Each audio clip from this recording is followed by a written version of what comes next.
Hi guys, welcome back to the channel, and here are 10 things to do to make your house look better than it does now if you are not already doing it. The first one,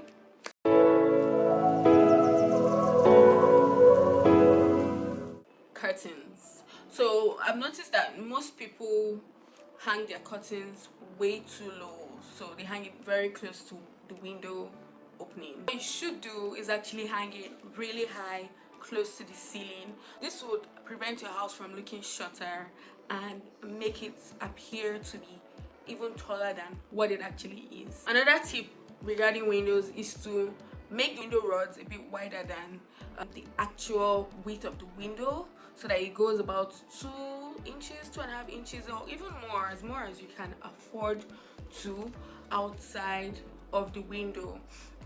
But the trick part here is that as much as you're expanding your rod, also be sure to expand your curtains as well, so that you're not seeing your rod and then the curtain is stopping somewhere and your rod is extending. No, that just looks very tacky. Make sure that you actually fill up the rod as you go.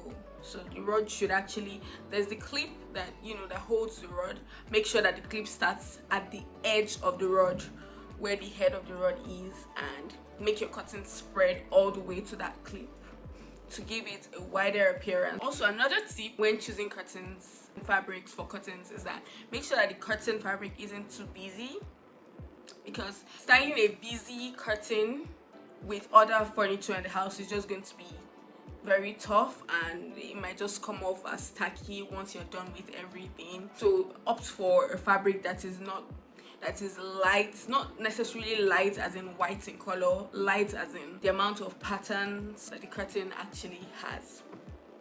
Another tip is to make sure you do not go for shiny curtains, especially when you have lights on. That will just bounce off of the curtains, the shiny curtains, and make it look more shiny, and that's not what we're going for. Another one is to make sure that you measure your spaces before you buy furniture, because having a furniture that is bigger than or way smaller than the space is just going to make it look like an afterthought. You want the right size of furniture in the right space. The next tip is wrong rug size.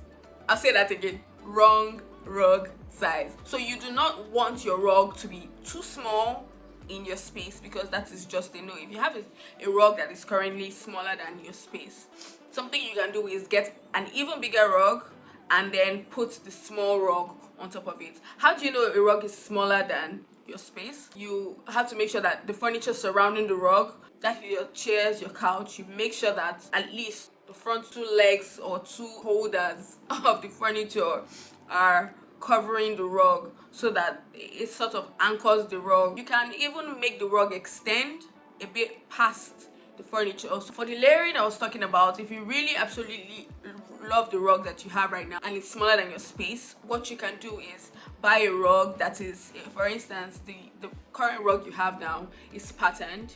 Buy a rug that is the right size, has not so much pattern, that you can pair with your favorite rug. The next point is boob lights.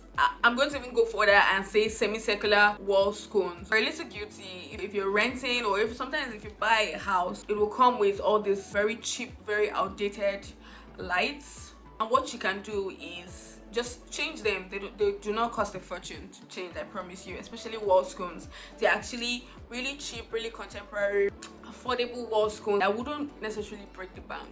Changing the semicircular wall scones can just add a little bit of modernism and contemporaryism to your space. Exposed cords is the next one.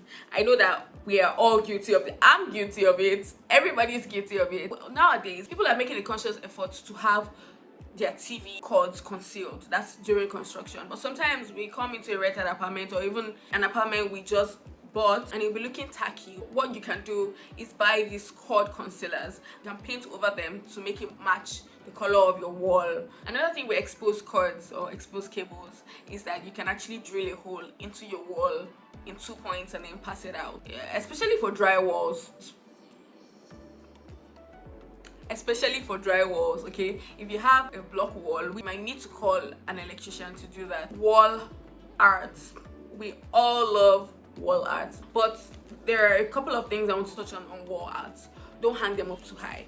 Hang them at eye level where you can actually see the wall art. Another thing to do is make sure that the space you're putting the wall art is proportional. Another tip on wall art is to avoid inconsistent spacing. Shoes at entry, I don't care what anybody tells me, that just looks wrong.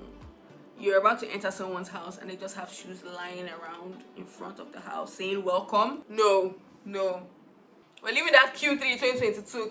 Q4 and beyond, we are taking shoes off our entryway. If you have nowhere to place them, absolutely nowhere, there are like a lot of options of having shoe racks that can be concealed, or they appear like a console by your entryway, but you know that it is a shoe rack. It just makes everything seamless. It just makes everything nice. It makes everything neat. They are breathable closed shoe racks where if you're worried about your shoes spoiling, especially if you're worried about leather, for instance, peeling, don't put those kind of shoes there. Put them inside your rooms where you can have exposed shoe racks. So shoes, everyday wears, everyday slippers, everyday random palms and sandals, you can then put in those breathable enclosed shoe racks so that they look like the shoe rack looks like it's well thought of. Another tip is scent. Scent matters a lot. Having your space smell good just says a lot about you, says a lot about everything. Just lighting a candle, you know, setting down that diffuser, or having like a room spray really just makes the difference between a Blair house and a house that you actually want to chill in and stay in. Because I don't know about you, but I like to stay in my house a lot, and it smells good too.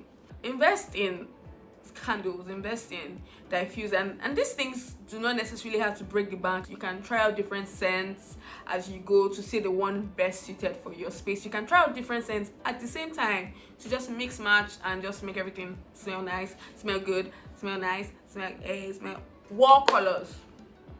I don't know who told the people that painting your walls orange before you rent them out to people is something you should. Why? Just paint it. Okay, I'm not going to let my emotions get the best of me right now. White is just the best way to go. It just makes it easy to style your house. Having white against any color of curtain would go. Having white against any color couch will go. The final tip is to add plants to your space. A little greenery will go a long way in just, you know, boosting your space, boosting your mood as well. I know that sometimes it might be hard to maintain or not, but just try it. And if it dies, if you kill the plant, you buy another one. Or there are some plants that are actually really low maintenance that all you have to do is just leave them there and water them once or twice a year and you're good to go. We've come to the end of this video. I hope you loved it. Please leave a thumbs up if you did, and I'll see you in my next video.